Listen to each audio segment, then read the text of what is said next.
بسم الله الرحمن الرحيم كسو دواada daawadayaal warka Samakaab TV qodobada ku daawan doontaan waxa kamida fanaan dawladda u shaqeeyo qirtay inuu ka tirsan yahay amniyaadka al-shabaab iyo fanaanin hor leh oo la xiray sabab la xiriiray inay ka tirsan yihiin al-shabaab khilaaf culus oo ka taagan in la qabto doorashada madaxweynaha Galmudug maxaa la isku hayaa marunbaa dawladdu ay ka cabsi qabto in ahlusunnah ay kala jeeriso xog buuxda ayaan idinkaga hayaa daawadayaal doorashada Galmudug Mareykanka oo sheegay inuu duqeyn ku dilay xubno ka tirsan dagaalamayaasha al-shabaab booliiska Puntland oo qabtay qaraxyo la doonayay in lagu dhibaateeyo dadka ku nool deegaanada maamulka xiisad saaka ka taagan degmada Shankaani iyo barakac ka bilowday xaafadaha qaar ee degmadaasi iyo dawladda waddanka Ciraaq oo mar kale wajahaysa kacdoon dadweyne haddii aad ugu cusub tahay fadlan daawada subscribe channelkan si aad u hesho wax kasta oo aan channelkan soo gelino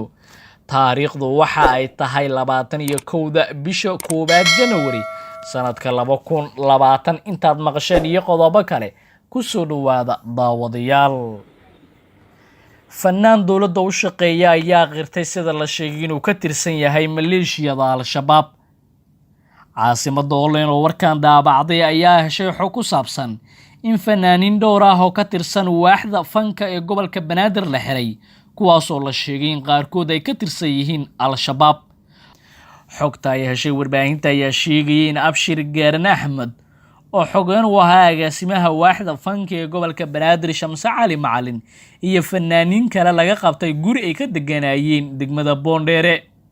baaritaan dheer oo hay'adaha ammaanka sameeyeen ayaa la sheegay in Abshir Gaaran uu qartay inuu ahaa sargaal sare oo ka tirsan al-shabaabka gobolka Banaadir wuxuuna qaabilsanaa sida la sheegay qaybta canshuuraha ee gobolka Banaadir Gaaran ayaa sheegay inuu ahaa sargaal sare oo ka tirsan qaybta maaliyadda ee gobolka Banaadir ee al-shabaab waxa uu si gaar ah u qaabilsanaa bixinta mushaaraadka al-shabaabka gobolka Banaadir iyo bixinta lacag la siiyo shabaabka wax dila iyo kuwa kale ee xogaha muhiimka ah keena sida ay noo sheegeen saraakiil ka tirsan hay'adda nabad sugidda iyo sirdoonka qaranka dadka aan la hadalay waxay noo sheegeen in fanaanin kale oo la shaqeeya Gaaran la xiray balse aysan jirin wax cadeen ah oo lagu helay iyo qiraar ay sameeyeen balse ay ku socoto baaritaano kale oo dheeraad ah wararka ayaa sheegay in ninkan uu muddo kooban noqday madaxa maaliyadda al-shabaab u qaabilsan gobolka Banaadir balse bilo kadib laga qaaday waxa uuna xilkaasi u hayay si ku meel gaar ah sidoo kale xogta aan helnay ayaa tibaaxaysa in ninkan uu farmuuqay macallinkii dilaaga ahaa ee lagu magacaabay Ilkacsi oo dhawaan ka soo muuqday TV-ga qaranka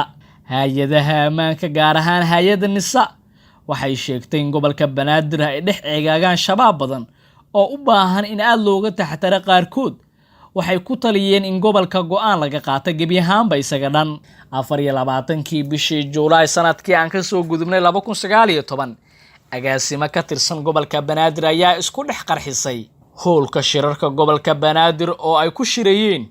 gudoomiyihii hore ee gobolka Banaadir Allah ha u naxariistay Engineer Riisow iyo gudoomiyaasha degmooyinka gobolka Banaadir qaraxa waxa ku dhintay mas'uuliyiin ugu horeeya Allah ha u naxariistay gudoomiyihii hore ee gobolka Banaadir Engineer Riisow iyo gudoomiyaal dhowr ah sida gudoomiyaasha degmooyinka Waabari Cabdicasiis iyo Shangaani halka kuwa kalena ay dhaawacyo soo gaareen dadka falanqeeya amniga ayaa sheegay in xarunta gobolka Banaadir shaqaalaha fara badan ee ka shaqeeya gabi ahaanba ay ka tirsan yihiin dagaalamayaasha al-shabaab wixii ka dambeeyay qaraxii ka dhacay xarunta gobolka Banaadir sanadkii aan ka soo gudubnay 2019 waxa aad loo adkeeyay ammaanka xarunta gobolka Banaadir ee Fiisha Goberno gudoomiyaha cusub ee loo magacaabay gobolka Banaadir Umar Finish ayaa isbedel muuqda ku sameeyay ammaanka xarunta kadib markii ciidamadii joogay uu gabi ahaanba bedelay kuwa cusubna uu keensaday dhowr mar ayaa sidaan oo kale la sheegay in shaqaalaha ka tirsan dawladda qaar ka mid ahba ay la shaqeeyaan dagaalamayaasha al-shabaab xiriir fiican ay la leeyihiin markaana daawadayaal aan fiirina Galmudug wararka ka imaanaya magaalada Dhuusamareeb ee caasimadda maamulka Galmudug ayaa sheegay inuu muran ka taagan yahay waqtiga la qabanayo doorashada madaxweynaha maamul goboleedka Galmudug khilaafkan ayaa ka dhex taagan musharaxiinta mucaaradka iyo guddoonka baarlamaanka cusub ee Galmudug musharaxiinta diidan in waqtiga doorashada la dedejiyo ayaa guddoonka baarlamaanka ka dalbaday in wakhtiga doorashada aana laga soo hormarin 21 maalmood kadib, balse guddoonka ayaa ku doodaya inay muhiim tahay in doorashada la qabto sida ugu dhaqsiyaha badan.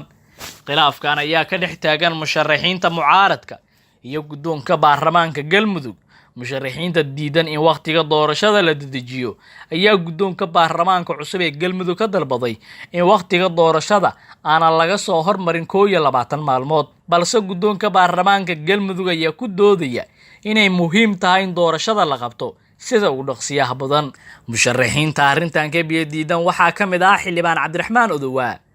Cabdulaahi Faarax Wehliye iyo Kamaal Guutaale. Sababta doorashada loo dedejinayo ayaa lagu sheegay 2 qodob oo kala ah. 1.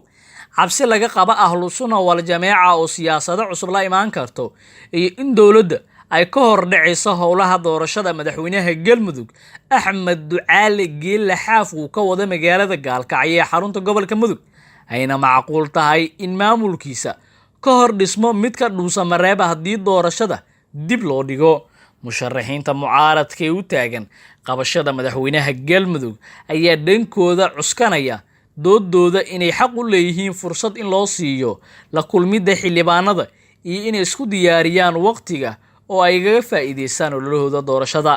Dowladda Soomaaliya ayaa lagu xamanayaa in ay wadato mid ka mid ah musharaxiinta u taagan qabashada xilka madaxweynaha Galmudug. Musharaxan ayaa lagu magacaabaa Cabdi Kaariye Qorqor, wuxuuna ahaa wasiir dowlaha howlaha guud ee xukuumadda Soomaaliya. Booliiska gobolka Bari ee Puntland ayaa fashiliyay qaraxyo miino. Taliska booliiska gobolka Bari ee maamulka Puntland ayaa waxay sheegeen inay fashiliyeen qaraxyo miino nooca dhulka lagu aasa oo laga helay mid ka mid ah xaafadaha Boosaaso. War ka soo baxay booliiska waxaa lagu sheegay in ciidamada booliiska gobolka Bari oo kaashanaya ciidamada gaarka ah ee BSF ay fashiliyeen qaraxyo miino lagu qarinayo guri ku yaala aaga masjidka Rashiid ee magaalada Boosaaso. Taliyaha booliiska gobolka Bari ee Puntland ayaa sheegay in arrintan ay suurto gashay kadib howlgal ciidamadu ka sameeyeen markii shacabkuba ay heleen xog ku saabsan in qarax miino lagu aasay wadadaasi. Taliyaha ma uusan sheegin dad ay ku soo qabteen howlgalka ciidamada booliiska gobolka Bari ay ka sameeyeen mid ka mid ah xaafadaha gobolka Bari, hase yeeshee uu sheegay in dadka lagu dhibaateyn rabay. Markaana Muqdisho aan dib ugu soo noqono, xiisad ayaa ka taagan saakay degmada Shangaani ee gobolka Banaadir. Faahfaahinno dheeraad ah ayaa laga helayaa dagaal shalay ka dhacay degmada Shangaani ee gobolka Banaadir.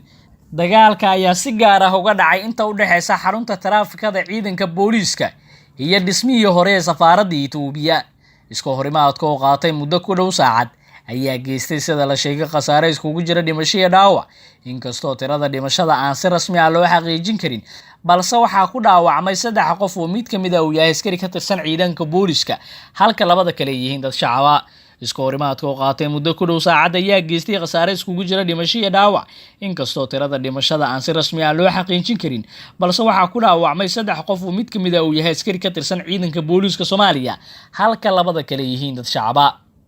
Waxaa la isku haystaa guri ku yaala degmada Shangaani oo ay degan yihiin dad shacab ah. Labada dhinac ee dagaalamay ayaa kala askari iskugu jira booliis iyo military oo ahaa qoysaskii guriga deganaa iyo ciidamo ka tirsan nabad sugidda Soomaaliya.